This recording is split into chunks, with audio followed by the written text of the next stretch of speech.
2020년 12월 13일 설린교회 청소년부 예배를 온라인으로 함께 나눕니다. 오늘은 대림절 셋째 주일입니다. 화면에 보시면 초가 이제 3개 밝혀져 있죠. 근데 다음 주에 초를 4개 밝히고 12월 25일이 되면 예수님이 이 땅에 오심을 기념하는 성탄절이 시작됩니다. 여러분들 잘 지내고 있는지 모르겠어요. 코로나가 점점 더 심해지는 상황 가운데 있어서 직접 얼굴을 보고 만나고 싶은 마음이 있지만 그렇지 못해서 이렇게 온라인으로라도 안부를 물어보게 됩니다. 시간이 되는 친구들은 꼭 주일 오후 2시에 줌에서 만나서 함께 목소리 들려주고 어떻게 살고 있는지 이야기 나누어 줬으면 좋겠습니다. 목사님은 최근에 이사를 했어요. 교회가 재건축을 하기 때문에 옥상에 있는 이제 집을 정리하고 교회 근처로 이사를 하게 되었습니다.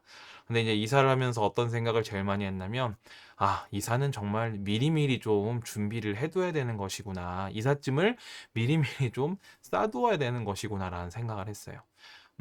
처음에는 이제 뭐 남자 혼자 사니까 목사님 솔로니까 뭐 이삿짐 뭐 얼마나 되겠어 그냥 하루 종일 하다 보면 금방 되겠지 이렇게 생각을 했는데 당일날 이제 막 이삿짐을 싸다 보니 목사님 살던 곳은 교회 옥상이고 교회는 엘리베이터가 없고 그러다 보니까 목사님이 몇십 번을 옥상과 1층을 왔다 갔다 했는지 모르겠습니다. 아주 운동을 제대로 했어요. 나중에는 막 다리가 후들거리고 허벅지가 터질 것 같이 힘들었던 날이었습니다. 다행히 친한 부목사님 한 분이 도움을 주셔서 이사를 잘 마무리할 수 있었는데 어쨌든 이사를 끝나고 나서 이런 생각이 들었습니다. 새로움은 언제나 준비가 좀 필요하구나. 새로운 곳으로 이사를 가기 위해서는 내가 미리미리 이삿짐을 싸두는 준비가 필요하구나. 더 나아가서 우리 삶에 있어서 뭔가 새로운 것을 하기 위해서는 준비를 좀 미리미리 해둬야 되는구나. 그런 생각을 좀 하게 됐던 것 같습니다. 우리 저번 주에 나눴던 본문 생각나나요? 누가복음 3장 4절입니다. 그것은 이사야의 예언서에 적혀 있는 대로였다. 광야에서 외치는 이의 소리가 있다. 너희는 주님의 길을 예비하고 그 길을 곧게 하여라. 주님의 길을 예비, 즉 준비하고 그 길을 곧게 하라는 이야기였습니다. 그러면서 우리가 높은 사람이든 낮은 사람이든 모두가 같은 마음, 같은 상황으로 예수님의 오심을 함께 기다리자 이런 이야기를 했던 기억이 납니다. 이 이야기, 광야에서 외치는 이의 소리, 주님의 길을 예비하고 그 길을 곧게 하라고 얘기했던 사람, 그 사람은 바로 세례 요한입니다. 요한이면 요한이지 왜 앞에 세례라는 단어가 붙냐면 3장 3절에 보면 이렇게 나옵니다. 요한은 요단강 주변 온 지역을 찾아가서 죄사함을 받게 하는 회개의 세례를 선포하였다라고 나옵니다. 그러니까 요한이란 사람이 왜 세례 요한이라면 예수님이 이 땅에 오심을 기다리면서 여러분 우리 이제 회개해야 됩니다. 여러분 우리 이제 예수님 오실 길을 준비하고 예비해야 됩니다. 얘기하면서 세례를 선포한 사람이었어요. 예수님이 이 땅에 오심을 기다리며 그 길을 예비했던 요한, 그리고 세례를 했기 때문에 이 사람을 세례 요한이라고 불렀던 것입니다. 어쨌든 요한은 예수님이 오시기 전에 예수님의 오실 길을 준비하고 예비하고 여러분들 회개하십시오로 선포하면서 열심히 세례를 주고 있었습니다. 그렇다면 요한의 그러한 선포, 얘기를 들은 사람들은 어떤 삶의 준비를 했는가? 실은 두 가지의 사람들이 나옵니다. 첫 번째, 누가복음 3장 19절에서 20절에 나오는 분봉왕 헤롯입니다. 읽어드릴게요. 그러나 분봉왕 헤롯은 자기 동생의 아내 헤로디아와 관련된 일과 또 자기가 행한 모든 악한 일 때문에 요한에게 책망을 받았고 거기에다가 또 다른 악행을 보태었으니 요한을 옥에 가둔 것이다 라고 나옵니다. 헤롯 왕은 준비하지 않았어요. 악하게 살았던 사람이었는데 요한이 여러분들 회개해야 됩니다. 여러분들 그렇게 살면 안 됩니다. 예수님 오실 길을 예비하기 위해서는 여러분들 삶이 변화되어야 됩니다. 얘기하니까 내가 그냥 지금까지 악하게 살아왔는데 왜 쟤는 자꾸 나한테 뭐라고 하는 거야? 왜 나한테 책망하는 거야? 왜 나한테 뭐라고 하고 막 짜증내고 하는 거야? 짜증이 났어요. 그래서 어떻게 했냐면 거기에다가 또 다른 악행을 보태었으니 그러니까 어차피 악하게 산 거 악한 짓 하나 더 하자라고 해서 무엇을 했냐면 요한을 옥에 가둡니다. 준비하지 않고 회피했던 것입니다. 예수님이 이 땅에 오심을 준비했어야 되는데 준비를 하기 싫고 자기는 그냥 지금처럼 살고 싶으니까 그냥 악하게 살았던 대로 살고 싶으니까 그것을 회피하기 위해서 오히려 세례 요한을 옥에 가둬 버린 것이죠. 그렇다면 헤롯왕 말고 헤롯왕처럼 살지 않았던 예수님이 오심을 준비하고 예비했던 사람들도 분명히 또 있겠죠. 누가복음 3장 10절에서 11절입니다. 무리가 요한에게 물었다. 그러면 우리는 무엇을 해야 합니까? 무리들이 요한에게 묻습니다. 우리는 무엇을 해야 됩니까? 우리는 무엇을 변화시켜야 됩니까? 우리는 무엇을 예비하고 준비해야 합니까? 라고 얘기합니다.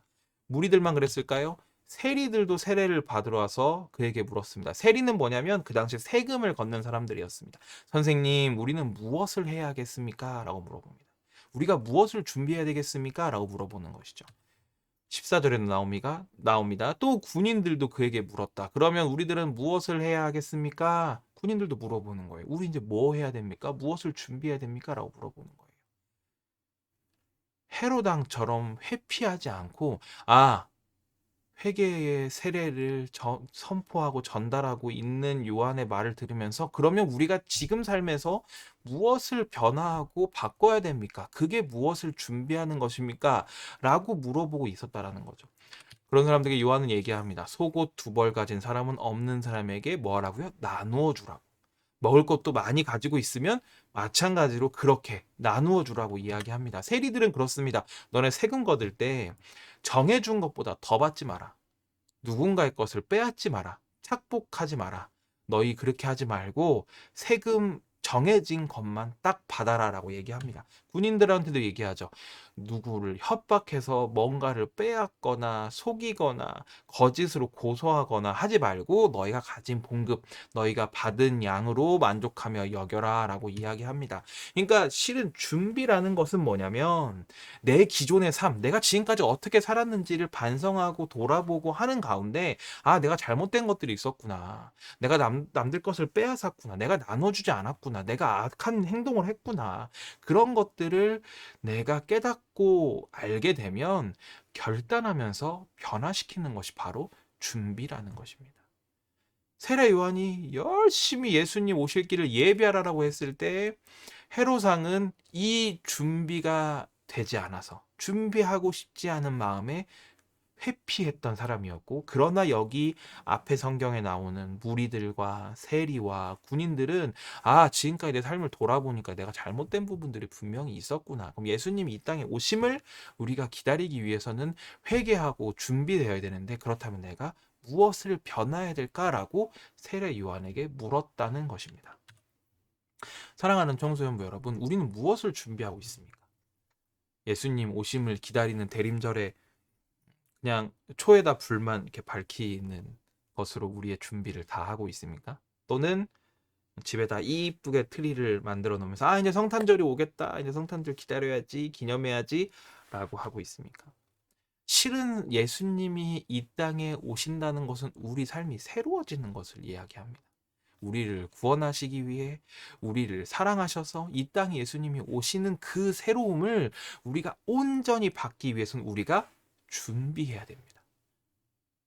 내 삶을 변화시키고 내 삶을 돌아보고 그리고 행동하고 그러한 준비를 통해서 우리가 이 대림절을 열심히 준비하고 예수님을 기다리면 이 성탄절에 예수님 오셨을 때 우리가 온전한 새로움을 경험하고 체험할 수 있는 것입니다.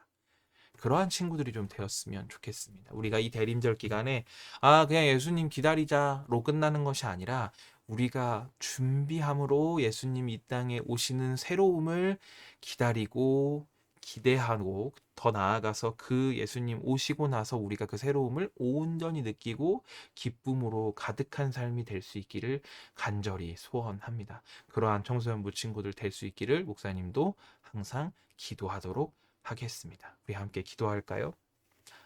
사랑과 은혜가 풍성하신 주님, 우리 아이들의 또한 사랑하는 성도들의 삶을 인도하여 주시고 주관하여 주심에 감사합니다. 예수님 이 땅에 오시는 성탄을 기다리는 대림절 가운데 우리가 있습니다. 주님, 이 가운데 우리가 준비할 수 있도록 인도하여 주시옵소서. 우리의 삶을 바라보고 우리의 삶을 돌아보는 가운데 내가 혹시나 잘못된 것들이 있다면, 나의 악함들이 남아 있다면 그러한 것들을 털어내고 버리고 변화되는 가운데 온전하게 예수님 오시는 새로움을 기쁨으로 맞이할 수 있도록 우리가 우리 자신을 성찰하고 또한 이 대림절 기간 가운데 살펴볼 수 있도록 인도하여 주시옵소서. 그 가운데 예수님 오시는 성탄을 우리가 온전하게 기쁨으로 새로움으로 맞이할 수 있도록 주님 역사하여 주시옵소서. 이 모든 말씀 언제나 우리를 사랑하시는 예수님의 이름으로 감사하며 기도드리옵나이다. 아멘. 설교는 여기서 마치도록 하겠습니다. 우리 친구들 주일 오후 2시에 줌에 들어오게 되면 내가 버려야 할 것, 내가 준비해야 될 것은 무엇인가 함께 나누는 시간들 가졌으면 좋겠고, 그리고 요즘 내 삶은 어떻습니다라고 삶도 이렇게 같이 좀 삶의 이야기도 나눌 수 있는 시간들 되었으면 좋겠습니다. 여러분들 많이 보고 싶습니다. 많이 보고 싶지만 그 보고 싶은 마음 가득히 잘 담아 주었다가 더욱더 기쁨으로 만날 수 있기를 바라며 건강 잘 챙기고 대림절 기간 잘 보낼 수 있었으면 좋겠습니다. 그러면 우리 주일 오후 2시에 줌에서 그리고 또 다음 주 온라인에서 만나도록 하겠습니다. 안녕.